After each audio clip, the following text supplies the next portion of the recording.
اور یہ شاہی رنگ بھی ہے، شاہی رنگ بھی ہے۔ تو اس لیے ان رنگوں کی جو روح ہے اس کو بھی ہم جو ہے وہ سمجھنے کی کوشش کریں گے۔ اب ہم تھوڑا سا دیکھیں گے کہ ایڈونٹ ریت کیسے بنائی جاتی ہے، ہمیں یہ دکھائی کیسے دیتی ہے۔ تو ہم سب سے پہلے دیکھتے ہیں کہ ایڈونٹ ریت جو ہے وہ ایک دائرے کی صورت میں ہوتی ہے، ایک دائرے کی صورت میں سبز رنگ جو ہے اس کو استعمال کیا جاتا ہے۔ عام طور پر سرو جو ایک درخت ہے جو سدا بہار ہے، جو سردیوں میں بھی سبز رہتا ہے، گرمیوں میں بھی سبز رہتا ہے، مرجھاتا نہیں،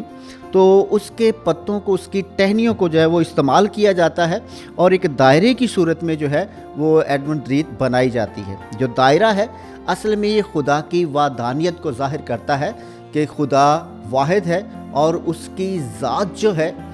اس کا کوئی شریک نہیں ہے، بلکہ خدا اپنی ذات میں خود ہست ہے اور وہ مالک ہے۔ اور اس کے ساتھ ساتھ ہم دیکھتے ہیں کہ اس کا کلر جو ہے وہ سبز ہوتا ہے۔ سبز رنگ جو ہے یہ زندگی کی علامت ہے اور کائنات کی زندگی کی علامت ہے۔ اور اس کے بعد ہم دیکھتے ہیں کہ اس دائرے کو مختلف پھولوں کی پتیوں سے سجایا جاتا ہے، جس طرح سے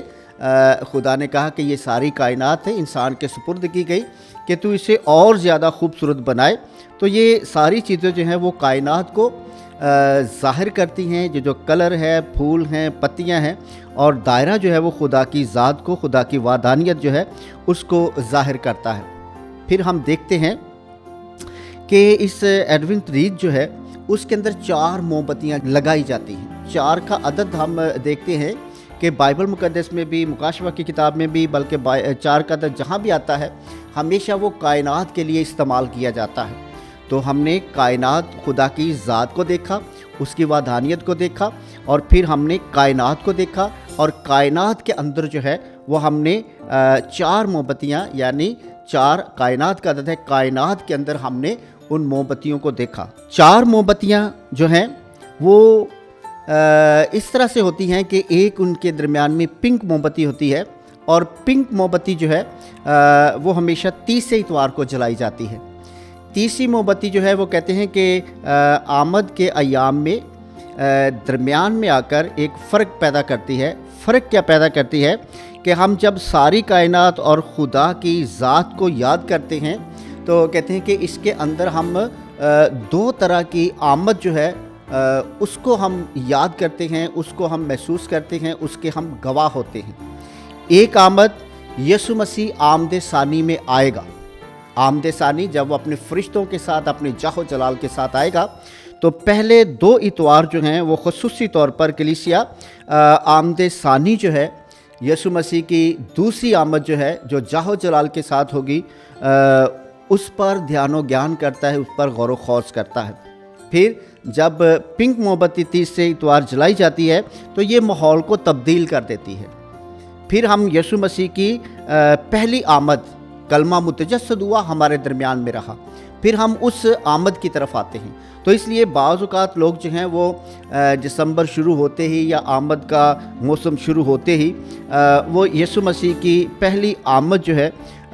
اس کو مرکز بناتے ہیں، لیکن کلیسیا ایسا نہیں کرتی، بلکہ ہم 2 سچائیوں پر ایمان رکھتے ہیں۔ ایک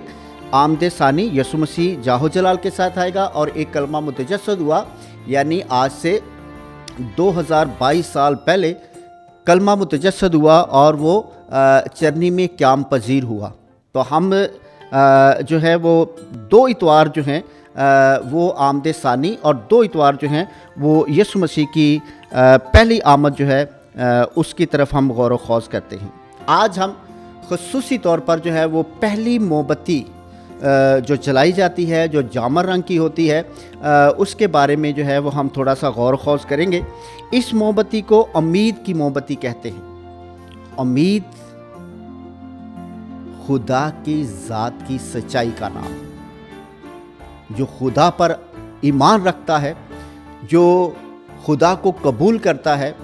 خود بخود وہ اس کے اندر ایک ایمان کی روح جو ہے وہ پیدا ہو جاتی ہے، اور خدا جو ہمیں دکھائی نہیں دیتا اس کو ہم اس امید سے اپنی زندگی میں، اپنے تجربے میں لا سکتے ہیں، کیونکہ خدا کا دوسری پہچان کا پہلو جو ہے وہ امید ہے۔ ہم پہلی موم بتی جو ہے اس امید کو اس طرح سے بھی سمجھ سکتے ہیں کہ جب باغ عدن میں گناہ ہوا تو یہ گناہ جو ہے یہ جلالی حالت میں تاریکی کا ایک پہلو ہے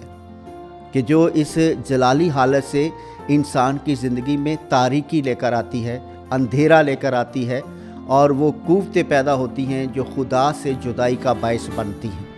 اور پھر خدا جو ہے وہ باغ عدن میں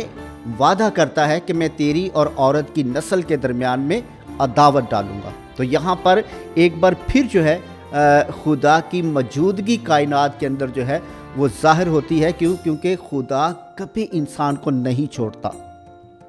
وہ ہمیشہ انسان کی تلاش میں اور ہمیشہ انسان کی طرف اپنا چہرہ چمکائے رکھتا ہے۔ تو اس لیے پہلی موم بتی جو ہے اس وعدے کی بنیاد بھی ہے کہ خدا ہمارے درمیان میں ہے، خدا ہمارے ساتھ ہے، خدا ہمیں کبھی نہیں چھوڑتا۔ تو اس لیے روشنی جو ہے یہ سچائی کا نشان بھی ہے، یہ خدا کی موجودگی کا نشان بھی ہے، یہ پاکیزگی کا نشان بھی ہے، یہ خدا کی حضوری کا نشان بھی ہے، کیونکہ ہم دیکھتے ہیں کہ ہیکل میں ہر لمحہ جو ہے وہ چراغ روشن رہتا تھا، بلکہ کہتے ہیں کہ کچے زیتون کے تیل سے وہ چراغ روشن کیا جاتا تھا، کیونکہ کچے زیتون کا تیل جو ہے اس کا شعلہ ٹمٹماتا نہیں بلکہ لگاتار جو ہے وہ جلتا رہتا ہے۔ تو اس لیے روشنی جو ہے وہ خدا کی موجودگی کا نشان ہے، خدا کے نور کا نشان ہے، سچائی کا نشان ہے، پاکیزگی کا نشان ہے۔ تو اس لیے میرے عزیزو آج جب پہلی موم بتی یا آمد کا پہلا اتوار منایا جائے گا تو ہمارا فوکس ہوگا بائبل مقدس میں سے جو ہم سنیں گے وہ یسوع مسیح کی آمد ثانی کے حوالے سے ہم اس کو دیکھیں گے، کیونکہ آج ہم پہلی تلاوت میں بھی دیکھتے ہیں اشعیاء نبی کی کتاب اس کا 2 باب اس کی پہلی 5 آیات، اس کا مفہوم بھی اسی طرح سے ہے کہ خداوند تمام اقوام کو خدا کی بادشاہی کی ابدی سلامتی میں فراہم کرے گا۔ تمام اقوام جو ہیں وہ خدا کے حضور میں آئیں گی، سلامتی کے لیے آئیں گی، وہ خدا کی پاکیزگی کو محسوس کرنے کے لیے خدا کی ذات کے قریب، اور خداوند خدا جو ہے وہ ان کا انفصال کرے گا۔ پھر ہم دیکھتے ہیں کہ پاک انجیل جو ہے وہ تاکید کرتی ہے کہ جاگتے رہو۔ جاگ رہنے سے مراد کہ خداوند خدا آتا ہے، تم اس وقت اس گھڑی کو نہیں جانتے، اس لیے تیار رہو، ہر لمحہ اپنے خداوند خدا کے لیے تیار رہو، راست بازی کے کاموں سے، سچائی سے، خدا کے روح سے، خدا کے نور سے اپنی زندگی کو روشن اور منور رکھو۔ کیوں؟ کیونکہ وہ آتا ہے، کیونکہ وہ قریب ہے، کیونکہ وہ تمہاری زندگی کو جاننے والا ہے اور وہ تمہاری زندگی کو بحال کرنے والا ہے، تاکہ تم لائق طور پر اس کا استقبال کر سکو، تم لائق طور پر اس کے حضور میں جاہ و جلال کی میراث پا سکو، تاکہ تم اس لائق ٹھہرو کہ جب وہ کہے کہ آؤ میرے باپ کے مبارک لوگو، کہ وہ بادشاہت لو جو تمہارے لیے تیار کی گئی ہے۔ تو اس لیے ہم پاک انجیل میں دیکھتے ہیں کہ ہمیں جو ہے وہ جاگتے رہنے کی تلقین کی گئی ہے، راست بازی سچائی کی راہوں پر چلنے کی تلقین کی گئی ہے۔ اور جو ہمارے لیے پیغام ہے وہ ہم دیکھتے ہیں کہ پالوس رسول کے خط سے ہمیں ملتا ہے، رومیو کی کلیسیا کے نام، اس کا 13واں باب، اس کی 11 سے 14۔ یہ ہمارا پیغام ہے آمد کے پہلے اتوار کا۔ اس کو ہم بڑے غور سے جو ہے وہ سمجھنے کی کوشش کریں گے کہ خدا ہم سے کیا چاہتا ہے، خدا کس طرح سے ہماری تیاری چاہتا ہے۔ اس کی ہم چند آیات جو ہیں وہ دیکھ لیتے ہیں تاکہ ہم اچھے طریقے سے جو ہے وہ آج کے پیغام کو سمجھ سکیں۔ اور وقت کو جان کر یوں ہی کرو، اس لیے کہ اب وہ گھڑی آ پہنچی ہے کہ تم نیند سے جاگو، غفلت کے کاموں سے جاگو، اندھیرے کے کاموں سے جاگو، کیونکہ جب ہم ایمان لائے اس وقت سے ہماری نجات اب